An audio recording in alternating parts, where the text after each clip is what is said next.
আমরা দুজনেই সবজি অনেক বেশি পছন্দ করি। আমরা দুজনেই খুব সবজি লাভার। বিশেষ করে আমি। আর আপনার ভাইয়াও। যাই হোক, আপনার ভাইয়া অনেক সবজি নিয়ে আসছে বাজার থেকে। আর শীতকালীন সবজি এটা তো কিছু বলার অপেক্ষাই রাখে না। এত মজা যা বলার মতো না। তারপরে সবজি রান্না করব আজকে একটা ৩-৪ পদের মিক্সড সবজি রান্না করব। আর হচ্ছে মাছ দিয়ে আর আরও একটা সবজি দিয়ে ভুনা করব। ওই যে বলে না যে দুজনের যদি ছোট্ট সংসার হয়, সত্যিকারের ভালোবাসা হয়, তাহলে একজনের ইচ্ছা অনিচ্ছা আরেকজনে কিন্তু অনেক বেশি পূরণ করে। আর একজনের আম, ইচ্ছা যদি না থাকে আরেকজনে কিন্তু কখনোই এটা পূরণ করতে পারে না যদি ভালোবাসা না থাকে। তা এই মাছটা আমি অনেক বেশি পছন্দ করি। মাছটা কিন্তু অনেক কাটা। এটা হচ্ছে ঢেলা মাছ। আপনারা সবাই চিনবেন কিনা জানি না। কিন্তু আপনার ভাইয়া কিন্তু কাটা মাছ একদম পছন্দ করে না, খেতেও পারতো না আমি যখন এসেছি আপনার ভাইয়ের বাসায়। এখন আমার পছন্দ অনুযায়ী এখন সেও খেতে পারে। ওই যে বললাম ভালোবাসার জন্য। আর এদিকে এই যে পাখিটা একটু বের করছিলাম, পাখির না ৩-৪টা বাচ্চা হয়েছে। একটু রোদ্রে দিয়েছিল আপনার ভাইয়া আজকে বাসায়, তাই ভাবলাম আজকে একটু সবজি রান্না করি ভালো করে।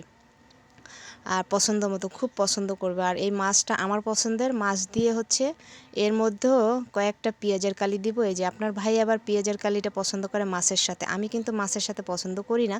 তারপরেও আমার পছন্দের মাছ আর আপনার ভাইয়ার পছন্দের হচ্ছে পেঁয়াজের কালি। আসলে এভাবেই মিলেমিশে না থাকলে আসলে সংসার করা যায় না আমি মনে করি।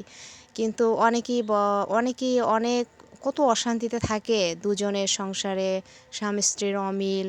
কিন্তু আমি সব সময় সবার জন্যই দোয়া করি সবাই যেন ভালো থাকে, সুস্থ থাকে, এবং স্বামী স্ত্রী যেন অ্যাটলিস্ট এরা যেন খুব বেশি ভালোবাসার মধ্যে থাকে। কারণ একটা মেয়ে বাবা মা ছেড়ে তারপর কিন্তু স্বামীর হাত ধরে। তো সে স্বামীর ঘরে এসে যে সেই স্বামী যদি তাকে মূল্যায়ন না করে, ভালোবাসা না দেয়, তাহলে সে মেয়ের আর কষ্টের দুঃখের কোনো সীমাই থাকে না। যাই হোক, আমি সব সময় দোয়া করি আর আপনারাও সবাই সবার জন্য দোয়া করবেন। এই যে দেখেন মিক্সড সবজিটা রান্না করলাম আর অনেক মজাই লাগছিল। বিশেষ করে সবজি লাভার যারা, তারা কিন্তু অনেক বেশি পছন্দ করবেন এই ধরনের মিক্সড সবজি। এভাবে রান্না করে আপনারা খেতে পারেন, অনেক বেশি ভালো লাগলো। আর হচ্ছে ওই যে বললাম মেয়েদের আসলে কোথাও জায়গা নেই, কোথাও ঘর নেই, বাড়ি নেই। শুধু স্বামী যদি ভালো হয়, সে কুঁড়ে ঘরেও কিন্তু থাকা যায়। আর এই যে দেখেন আমরা দুজনে কিন্তু খেতে বসে গেছি। সেটাও একটু শেয়ার করলাম যে মাছ দিয়েও খেয়েছি আর সবজি দিয়েও খাচ্ছি, অনেক বেশি পছন্দ। সবশেষে একটা কথাই বলবো, আপনার একজন আরেকজনকে অনেক বেশি সম্মান করবেন, দেখবেন দিন শেষে অনেক বেশি ভালো থাকবেন।